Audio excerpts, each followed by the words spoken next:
सारसिद मिहिर इस्लारि मुंनि सासे IIT student बिथाङा आथिखालाव गुवाहाटीआव IIT केमिस्ट्रियाव बिथाङा एडमिशन मोनबाय आरो फरायगासिनो दङ। बिथांनि नखरनि जिथु रांखान्थियारि हालोद गाज्रि होनानै हाग्रामा महिला रिसार्चनिसिम मोनसे एप्लिकेशन होदोंमोन आरो बिथांनि एप्लिकेशनखौ रेसपन्स होनानै हाग्रामा महिला रिसार्चआ जोंनि इउथ BPFनि मोनसे हानजा क'क्राझारनिफ्राय दिनै फाथायहरदों आरो जोङो बाटासिपुराव फैनानै सारसिद मिहिर इस्लारिनि जि गार्जेन बिमा आरो बिफा दङ बिथांमोननि आखायाव सारसिद इस्लारिनि लेखा फरायनायनि मुङै जोङो 2 लाख रां थाखा दिनै रांनि अनसुंथाइ होफैदों आरो सारा BTCआव हाग्रामा महिला रिसार्चनि अननायाव जोङो गरिब जोंनि स्टुडेन्टफोरनि फरायनाया जाहाथे साक्सेस जायो बिथांमोननि सिमाङा जाहाथे मोगथां महर मोनो बेखौ नोजोर बोनानै हाग्रामा महिला रिसार्चआ सोलोंथाइ बिथिङाव जोबोद गोसो होनानै खामानि मावगासिनो दङ आरो जोंनि गरिब नखरनि फरायसाफोरखौ IIT फरायनो मेडिकेल MBBS फरायबाय थानाय स्टुडेन्टफोरनो NIT फरायबाय थानाय स्टुडेन्टफोरनो आरो माखासे टेक्निकेल लाइनाव जायफोर स्टुडेन्टफ्रा लेखा फरायनो गोसो जानानै बिथांमोना एडमिशन मोनबाय सोरबा काउन्सिलिंआव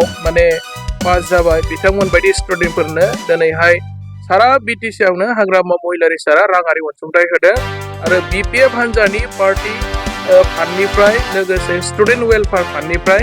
आरो लोगोसे BPF हान्जाखौ मोजां मोनग्रा माखासे मानसिफोरनिफ्राय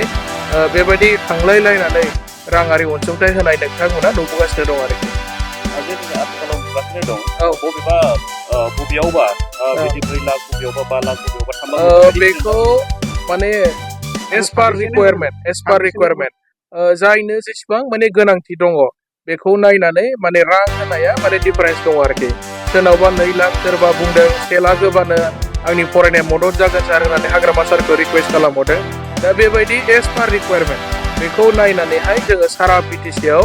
बेबायदि हाग्रामा महिला रिसार्चनि बिथोन बायदि जोङो राङारि अनसुंथाइ होदों दासिम जोंनाव एप्लिकेशन गोग्लैनाया 100तानि बारबाय आरोखि बेबायदि राङारि अनसुंथाइ बिनानै एप्लिकेशन होनाया आरो जों दा कन्टिनिउ होलांगासिनो दङ आरो जायनो होयोब्ला मोजां जागोन जायबायदि स्टुडेन्टनो रांनि हेफाजाब नांगौ जानानै दङ बेखौ नायै प्रायरिटि बेसिसआव राङारि अनसुंथाइखौ जोङो दासिम होगासिनो दं आरोखि। जोंनि गिबि सेन्टाराव दानो जोंनि बे न'खराव सफैनो हानाय साफ्रोम सार नोंथांमोनखौ आं हामबायहोयो आरो गिबि सेन्टाराव आंनि फिसालानि IIT फरायनायाव हाग्रामा महिला रिसार्चआ आंनो बे अनसुंथाइखौ हरनायनि थाखाय आं सारखौ जोबोर आंनि गोसो गोरबोनिफ्राय आं हामबाय होननाय थाबाय। फिसालाया IIT फरायदों IIT गुवाहाटीआव बेनिखायनो आं बेयाव सफैनो हानाय साफ्रोम सारमोनखौबो हामबाय होनो आरो हाग्रामा महिला रिसार्चखौबो आङो आंनि गोसो गोरबोनिफ्राय आं हामबाय होननाय